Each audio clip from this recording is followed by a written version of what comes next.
Hi hello ಎಲ್ಲರಿಗೂ ನಮಸ್ಕಾರ. ನೀವೆಲ್ಲ ಚೆನ್ನಾಗಿದ್ದೀರಾ ಅಂದ್ಕೊಂಡಿದ್ದೀನಿ. ನಾವಿವತ್ತು ಹೋಗ್ತಾ ಇರೋದು ತಿರುವಣ್ಣಾಮಲೈಗೆ. ಇದು ಬ್ಯಾಂಗ್ಳೂರಿಂದ ಹೋಗ್ತಾ ಇರೋದು. ಇದು ಸುಮಾರು ಆಲ್ಮೋಸ್ಟ್ 220 ಕಿಲೋಮೀಟ್ರ್ ಇದೆ ಬೆಂಗಳೂರಿಂದ. ಆಲ್ಮೋಸ್ಟ್ 4.5 hours ಜರ್ನಿ ಆಗುತ್ತೆ. So with break and all ಒಂದು 5 hours ಆಗ್ಬೋದು. ಸೊ ನೈಸ್ ರೋಡ್, ಆರಾಮಾಗಿ ಹೋಗ್ಬಿಟ್ವಿ. ಬಟ್ ಹೊಸೂರು ರೋಡಲ್ಲೇ ನಾವು ಒಂದು ಸ್ವಲ್ಪ ಕಷ್ಟ ಆಗಿದ್ದು ನಮಗೆ. ಯಾಕಂದರೆ ರೋಡ್ ರಿಪೇರ್ ಎಲ್ಲ ಕಡೆ ಬ್ಲಾಕ್ ಇತ್ತು ತುಂಬಾ. ಸೊ ತುಂಬ ಕಷ್ಟ ಆಯಿತು. ಅಲ್ಲೇ ಆಲ್ಮೋಸ್ಟ್ 1.5 hours ಅಲ್ಲೇ ವೇಸ್ಟ್ ಆಗೋಯಿತು. ಸೊ ಅಲ್ಲಿಂದ ಒಂದು ಕಾಫಿ ಬ್ರೇಕ್ ತೊಗೊಳ್ಳೇಬೇಕಾಗಿತ್ತು. ಯಾಕಂದರೆ ನಾವು ಸುಮಾರು ಹೊರಟಾಗಲೇ ಒಂದು 11 ಗಂಟೆ ಆಗಿತ್ತು. ಸೊ ಆನ್ ದ ವೇನೆ ಮೇನ್ ರೋಡ್ಲೇನೆ ಅಡಿಯಾರ್ ಆನಂದ್ ಭವನ್ ಇದೆ. ಅಲ್ಲಿ ಕಾಫಿ ತುಂಬ ಚೆನ್ನಾಗಿರುತ್ತೆ. ನಾವು ಬೆಳಿಗ್ಗೆ ನಮ್ಮದು ಓನ್ ಫುಡ್ ಮಾಡ್ಕೊಂಡು ಹೊರಟೋಗಿರ್ತೀವಿ. ನಾವು ಔಟ್ಸೈಡ್ ಫುಡ್ಡು ಆದಷ್ಟು ಅವಾಯ್ಡ್ ಮಾಡೋಕ್ಕೆ ಟ್ರೈ ಮಾಡ್ತೀವಿ ಈ ನಡುವೆ. ಯಾಕಂತಂದರೆ ಎಲ್ಲ ಅಡಲ್ಟ್ರೇಟೆಡ್ ಫುಡ್ಡೇ ಅಲ್ಲಿ. ಸೊ ನಾವು ಅಲ್ಲಿಂದ ಸೀದಾ ಡಿವಿಯೇಷನ್ ತೊಗೋಬೇಕು. ಸ್ಟ್ರೈಟ್ ರೋಡ್ ಹೋದರೆ ಅದು ಸೇಲಂ ಕಡೆಗೆ ಹೋಗುತ್ತೆ. ನಾವು ಚೆನ್ನೈ ರೂಟ್ ತೊಗೋಬೇಕು. ಚೆನ್ನೈ ರೂಟಿಂದ ಇನ್ನೊಂದು ಡಿವಿಯೇಷನ್ ತೊಗೊಂಡ್ರೆ ಇದು ಪಾಂಡಿಚೇರಿ ರೂಟು. ಚಿದಂಬರಂಗೆ ಪಾಂಡಿಚೇರಿಗೆಲ್ಲ ಇದೇ ರೂಟ್ಗೆ ಹೋಗಬೇಕು. ಸೊ ಸಿಂಗಲ್ ರೋಡ್ ಇರೋದ್ರಿಂದ ಒಂದು ಸ್ವಲ್ಪ ಹುಷಾರಾಗಿ ಹೋಗಬೇಕು. ಅಲ್ಲಲ್ಲಿ ಬೋರ್ಡ್ಸ್ ಹಾಕಿದ್ದಾರೆ. ಸೊ ನಿಮಗೆ ಎಲ್ಲೂ ಡಿವಿಯೇಟ್ ಮಾಡೋಕ್ಕಾಗೋದಿಲ್ಲ. ಈಸಿಯಾಗಿ ಆರಾಮಾಗಿ ಹೋಗ್ಬೋದು. ರೋಡ್ಸು ತುಂಬಾ ಚೆನ್ನಾಗಿದೆ. ಆದರೆ ಸಿಂಗಲ್ ರೋಡ್ ಇರೋದ್ರಿಂದ ಒಂದು ಸ್ವಲ್ಪ ಹುಷಾರಾಗಿ ಹೋಗಬೇಕು. ಆಮೇಲೆ ವ್ಯೂನೂ ಅಷ್ಟೇ, ರೋಡ್ದು ವ್ಯೂ ಎಲ್ಲ ತುಂಬಾ ಚೆನ್ನಾಗಿದೆ. ಸೊ ಕೋಕೋನಟ್ ತೋಟಗಳು ಎಲ್ಲನೂ ಇದೆ. ತುಂಬಾ ಗ್ರೀನ್ರಿ ಇದೆ ಔಟ್ಸ್ಕರ್ಟ್ಸ್ಲಿ. ಚೆನ್ನಾಗಿ ಈಸಿ ಫ್ಲೋ ಆಗುತ್ತೆ, ಏನೂ ತೊಂದರೆ ಇಲ್ಲ. ಒಂದೇ ಪ್ರಾಬ್ಲಮ್ ಅಂದರೆ ಆ ಹೊಸೂರು ಹತ್ರ ಮಾತ್ರ ಒಂಚೂರು ಪ್ರಾಬ್ಲಮ್ ಆಗುತ್ತೆ. ತಿರುವಣ್ಣಾಮಲೈಯಿಂದ ಸುಮಾರು ಒಂದು 100 ಕಿಲೋಮೀಟರ್ಸ್ ಪಾಂಡಿಚೇರಿನೇ ಇರೋದು. ಚಿದಂಬರಂ ರೂಟು ಇಲ್ಲೇ ಹೋಗಬೇಕು. ನೋಡಿ ಎಷ್ಟು ಚೆನ್ನಾಗಿದೆ ರೋಡೆಲ್ಲ. ನಾವು ವೀಕೆಂಡ್ ಹೋಗೋದಿಲ್ಲ ಎಲ್ಲಿಗೂ, ವೀಕ್ ಡೇಸೇ ಹೋಗೋದು.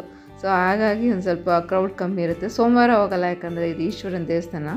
ಸೊ ಆವಾಗ ರಶ್ ಇರುತ್ತೆ. ಪೌರ್ಣಮಿ ದಿನವೂ ಸಿಕ್ಕಾಪಟ್ಟೆ ರಶ್ ಇರುತ್ತೆ. ಹಾಗಾಗಿ ಅವಾಯ್ಡ್ ಮಾಡ್ತೀವಿ. ನೋಡಿ ತೆಂಗಿನ ತೋಟ ಎಷ್ಟು ಚೆನ್ನಾಗಿ ಕಾಣಿಸ್ತಾ ಇದೆ, ಗ್ರೀನ್ರೀನ್ ಎಲ್ಲ ಕಡೆನೂ. ಸೊ ಹಾಗಾಗಿ ನಾವು ಹೋಗೋ ದಿನ ನಾರ್ಮಲಿ ರಶ್ ಕಮ್ಮಿ ಇರೋ ದಿನವೇ ನಾವು ಹೋಗೋದು. ಯಾಕಂದರೆ ಪೀಸ್ಫುಲ್ಲಾಗಿ ಹೋಗ್ಬಿಟ್ಟು ಬರಬೇಕು. ನಮಗೆ ಮೇಯ್ನ್ಲಿ ದರ್ಶನ ನೆಮ್ಮದಿಯಿಂದ ಆಗಬೇಕು ಅಂತ. ಸೊ ಈಸಿಯಾಗೇ ಆಯಿತು ನಮಗೆ. ಆಲ್ಮೋಸ್ಟ್ ನಾವು 5 hours ಆಗೋಯಿತು ನಮಗೆ ರೀಚ್ ಆಗೋ ಅಷ್ಟೊತ್ತಿಗೆ. ನಾವು ರೀಚ್ ಆದ್ವಿ. ಸೊ ದೇವಸ್ಥಾನದ ಹತ್ರನೇ ಯಾವುದಾದ್ರೆ ಹೋಟೆಲ್ ರೂಮ್ಸ್ ನೋಡೋಣ ಅಂತ ನೋಡಿದ್ವಿ. ಯಾವುದು ಸೆಟ್ ಆಗಲಿಲ್ಲ. ನೋಡಿ ಅಲ್ಲಿ ಅದನ್ನೇ ಅಣ್ಣಾಮಲೈಗೆ ಇದು ಪರಿಕ್ರಮ ಮಾಡಬೇಕು. ಅದು ಸೊ ಫುಲ್ ಬೆಟ್ಟ ಸುತ್ತಿದ್ರೆ ಒಂದು ಪರಿಕ್ರಮ ಆಗುತ್ತೆ. ಇಲ್ಲಿ ದೇವಸ್ಥಾನದ ಹತ್ರ ಬಂದ್ವಿ. ರೂಮ್ಸ್ಗೆ ಯಾವುದು ಅಷ್ಟು ಒಳ್ಳೆಯದು ಸಿಕ್ಕಿಲ್ಲ. ಇಲ್ಲಿ ದೇವಸ್ಥಾನದ ಗೋಪುರಗಳು ನೋಡಿಕೊಂಡು ಹೋದ್ವಿ. ಭಾಳ ಸುಂದರವಾಗಿರುವಂಥ ದೇವಸ್ಥಾನ. ಸೊ ನಾವು ನೋಡಬೇಕು. ಇವಾಗ ರೂಮ್ ಹುಡುಕ್ಬಿಟ್ಟು ಒಂದು ಸ್ವಲ್ಪ ಫ್ರೆಶನ್ ಆಗಿಬಿಟ್ಟು ನೋಡೋಣ ಬರೋಣ ಅಂತ ಅಂದ್ಕೊಂಡಿದ್ದೀವಿ. ಒಂದು ದೇವಸ್ಥಾನಕ್ಕೆ ಹೋಗ್ತೀವಿ, ಇಲ್ಲ ಅದೇ ಪರಿಕ್ರಮ ಮಾಡ್ಕೊಂಡು ಬರ್ತೀವಿ. ಇಲ್ಲಿ ಪಾರ್ಕಿಂಗ್ ಕೇಳ್ತಾರೆ. ನೀವೇನಾದರೂ ದೇವಸ್ಥಾನಕ್ಕೆ ಸ್ಟಾಪ್ ಮಾಡಿಲ್ಲ ಅಂತಂದರೆ ಪಾರ್ಕಿಂಗ್ ಕೊಡೋಕ್ಕೆ ಹೋಗಬೇಡಿ, ಸುಮ್ಮನೆ ಹಾಗೇ ಬಿಡ್ತಾರೆ ಪಾರ್ಕಿಂಗ್ ಮಾಡಲ್ಲ ಅಂದರೆ. ಇಲ್ಲಾಂದರೆ ಪಾರ್ಕಿಂಗೆಲ್ಲ ಆರಾಮಾಗಿ ಸಿಗುತ್ತೆ. ಸೊ ಅದೇನೂ ತೊಂದರೆ ಇಲ್ಲ. ದೇವಸ್ಥಾನ ಸುತ್ತ ಪಾರ್ಕಿಂಗ್ ಇದೆ. ಸೊ ನಾವು ಪಾರ್ಕಿಂಗ್ ಮಾಡಲಿಲ್ಲ. ಸೀದಾ ನಾವು ರೂಮ್ಗಳು ಹುಡುಕ್ಬಿಟ್ಟು ಸಿಕ್ಕಿಲ್ಲ ಅಂದ್ಬಿಟ್ಟು ಒಂದು ಆಲ್ಮೋಸ್ಟ್ 4 ಕಿಲೋಮೀಟರ್ಸ್ ಅವೇ ಫ್ರಮ್ ದೇವಸ್ಥಾನನೇ ಸಿಕ್ತು ರೂಮು. ಹಾಗಾಗಿ ಅಲ್ಲೇ ಬಂದ್ವಿ. ಪಕ್ಕದಲ್ಲೇ ನಾವು ನೋಡ್ತಾ ಇರೋ ಹೋಟೆಲ್ ರೂಮ್ ಪಕ್ಕನೇ ಇನ್ನೊಂದು ಇತ್ತು ರೂಮ್ಸು. ಅದೇನು ತುಂಬ ಚೆನ್ನಾಗಿದೆ ಅಂತ ಅಂದ್ಕೊಂಡು ಹೋದರೆ ಅದು ಏನಷ್ಟು ಚೆನ್ನಾಗಿರಲಿಲ್ಲ. ಸೊ ಒಂದು ಸ್ವಲ್ಪ ಕಾಸ್ಟ್ಲಿನೇ ರೂಮ್ಸ್ ಇಲ್ಲಿ ವೀಕ್ ಡೇಸೂ. ಬಟ್ ಏನು ಮಾಡೋಕ್ಕಾಗೋದಿಲ್ಲ.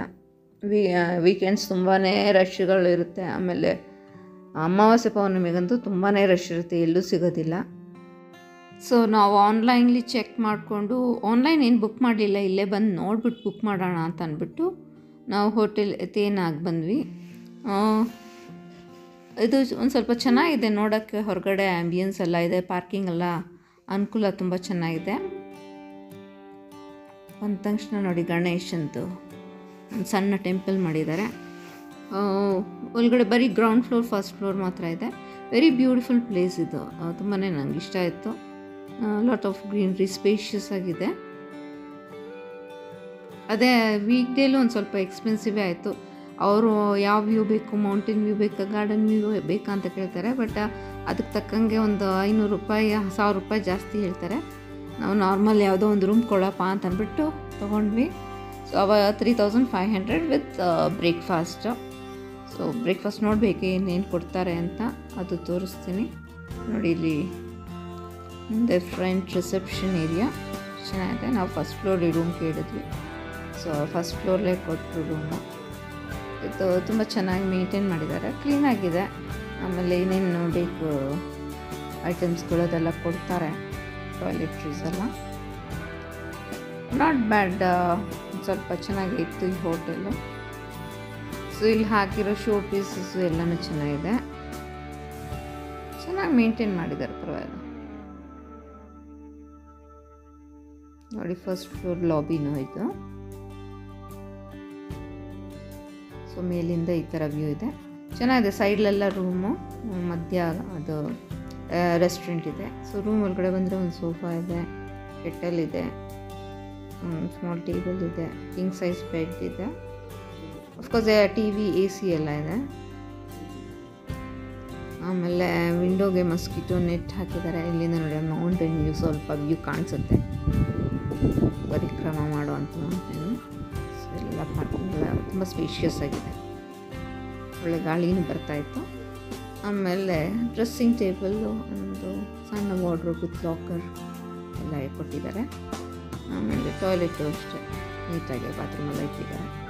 ಗೀಸರೆಲ್ಲ 24 hours ಹಾಟ್ ವಾಟರ್, ಸೊ ಎಲ್ಲನೂ ಇದೆ. So nice place, very calm ಆಗಿದೆ. ಒಂದು ಸ್ವಲ್ಪ ಇಂಟೀರಿಯರ್ ಇರೋದ್ರಿಂದ ಒಂದು ಸ್ವಲ್ಪ ಕಾಮ್ ಕಂಪೋಸ್ಟ್ ಇದೆ. ಆಮೇಲೆ ಇಲ್ಲಿ ಔಟ್ಸೈಡ್ ತುಂಬ ಚೆನ್ನಾಗಿದೆ, ಶೋ ಪೀಸಸ್, ಅದೀಪಗಳು, ಸ್ಟ್ಯಾಚ್ಯೂಸು ಎಲ್ಲ ಚೆನ್ನಾಗಿದೆ. ನೋಡಿ ಕೆಳಗಡೆ ಹಾಕಿರೋ ಆ ಟೈಲ್ಸ್ ಎಷ್ಟು ಚೆನ್ನಾಗಿದೆ, ರಂಗೋಲಿ ಟೈಲ್ಸ್. ಇನ್ನೊಂದು ರೂಮ್ ನೋಡಿದ್ವಿ, ಅದರ ಇದರಲ್ಲಿ ಅಲ್ಲಿ ಒಂದೇ ಬೆಡ್ ಇದೆ, ಇಲ್ಲಿ ಸೆಪ್ರೇಟಾಗಿ ಸಿಂಗಲ್ ಬೆಡ್ ಇರುತ್ತೆ, ಸೇಮ್ ಟೈಪೇ. ಮೇ ಬಿ ಒಂಚೂರು ಸೈಜ್ ಡಿಫ್ರೆನ್ಸ್ ಇರುತ್ತೆ, ಇಲ್ಲ ಅಂತಂದರೆ ಆ ವ್ಯೂಗಳು ಡಿಫ್ರೆಂಟ್ ಕೊಡ್ತಾರೆ. ಗಾರ್ಡನ್ ವ್ಯೂ ಬೇಕು, ಮೌಂಟೇನ್ ವ್ಯೂ ಬೇಕು ಅಂತ. ಸೊ ಇಟ್ ಡಸಂಟ್ ಮ್ಯಾಟರ್, ಯಾಕಂದರೆ ನಾವು ಇರೋದಿಲ್ಲ ಹೋಟೆಲ್ ರೂಮ್ ಒಳಗಡೆ ಜಾಸ್ತಿ ಹೊತ್ತು. ನೋಡಿ ಮಧ್ಯದಲ್ಲಿರೋದು ರೆಸ್ಟೋರೆಂಟು. ಸೊ ಏನಾದರೂ ರೆಸ್ಟೋರೆಂಟ್ಲಿ ಬೇಕು ಅಂದರೆ ತಿನ್ಬೋದು. ನಾವು ರೂಮ್ ಚೆಕ್-ಇನ್ ಆಗಿಬಿಟ್ಟು ಒಂದು ಸ್ವಲ್ಪ ಫ್ರೆಶ್ ಆಗಿಬಿಟ್ಟು ನಾವಿವಾಗ ಪರಿಕ್ರಮಕ್ಕೆ ಹೋಗೋಣ ಅಂತ ಹೊರಟಿದ್ದೀವಿ.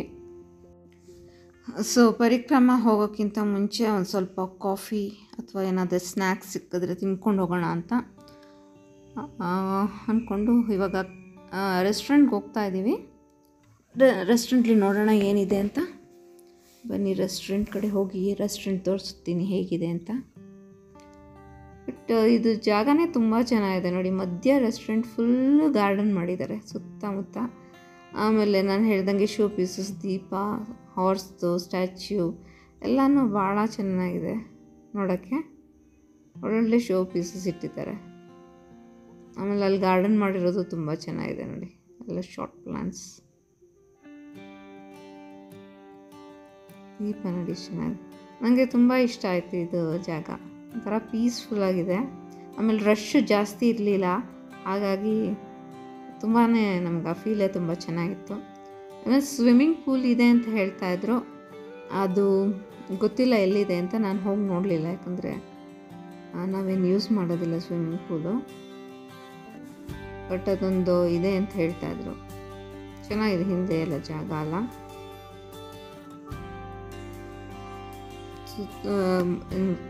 ಮಳೆ ಬೇರೆ ಬಂದಿತ್ತು ಆಗಷ್ಟೇ, ಏನು ಸೆಕೆ ಎಲ್ಲ ಇಲ್ಲ. ಸಮ್ಮರ್ಲೆಲ್ಲ ಇಲ್ಲಿ ಬರೋಕ್ಕಾಗೋದಿಲ್ಲ, ತುಂಬ ಸೆಕೆ ಇರುತ್ತೆ. ಬಟ್ ಒಂದು ರೂಮಲ್ಲಿ ಒಂದು ಡಿಸಡ್ವಾಂಟೇಜ್ ಅಂದರೆ ಫ್ಯಾನ್ ಇಲ್ಲ, ಬರೀ ಎ ಸಿ ಮಾತ್ರ ಇರೋದು, ಫ್ಯಾನ್ ಆಪ್ಷನ್ ಇಲ್ಲ. ನೋಡಿ ಇದು ರೆಸ್ಟೋರೆಂಟು ಅಷ್ಟೇ ತುಂಬ ಚೆನ್ನಾಗಿ ಮೇಂಟೈನ್ ಮಾಡಿದ್ದಾರೆ. ಏನು ನಮಗೆ ಸ್ನ್ಯಾಕ್ಸ್ ಸಿಕ್ಕಿಲ್ಲ, ಪಕೋಡ, ಬಜ್ಜಿ ಆ ಥರದೇ ಇದೆ ಅಂದರು. ಸೊ ಅದೆಲ್ಲ ನಾವು ತಿನ್ನಲಿಲ್ಲ. ಬರೀ ಕಾಫಿ ಕುಡಿದ್ಬಿಟ್ಟು ನಾವು ಹೊರಡ್ತಾ ಇದ್ದೀವಿ. ಇವಾಗ ಇದು ನಳನ್ ರೆಸ್ಟೋರೆಂಟ್ ಅಂತ ಇದೆ restaurant. Very nice place. So ನೀವೇನಾದರೂ ಪ್ಲ್ಯಾನ್ ಬರೋದು ಇದ್ದರೆ ಖಂಡಿತವಾಗ್ಲೂ ಇಲ್ಲಿ ನೀವು ತಿರುವಣ್ಣಾಮಲೈಲಿ ಹೋಟೆಲ್ ತೇನಾಗಿ ಬರ್ಬೋದು. ಚೆನ್ನಾಗಿದೆ, ತುಂಬ ಚೆನ್ನಾಗಿ ಟೈಮ್ ಸ್ಪೆಂಡ್ ಮಾಡ್ಬೋದು ಇಲ್ಲೇ ಹೋಟೆಲ್ ಒಳಗಡೆ. ಆಮೇಲೆ ಒಂದು ಸ್ವಲ್ಪ ರಿಲೀಜಿಯಸ್ ಬುಕ್ಸ್ ಇಟ್ಟಿದ್ದಾರೆ, ಬೇಕಂದರೆ ಇಸ್ಕೊಂಡು ಓದೋದಾದರೆ ಓದ್ಬೋದು ನೀವು. I hope you like this video. ಇಷ್ಟ ಆಗಿದೆ ಗೊತ್ತಿರೋ ಹಾಗೆ ಲೈಕ್, ಶೇರ್ ಮತ್ತು ಸಬ್ಸ್ಕ್ರೈಬ್ ಮಾಡಿ. Thank you so much for watching. ನೋಡಿ ಎಷ್ಟು ಚೆನ್ನಾಗಿದೆ ಶೋ ಪೀಸಸ್. ಇಲ್ಲಿ ಡೋರ್ ನೋಡಿ ಎಷ್ಟು ಚೆನ್ನಾಗಿದೆ.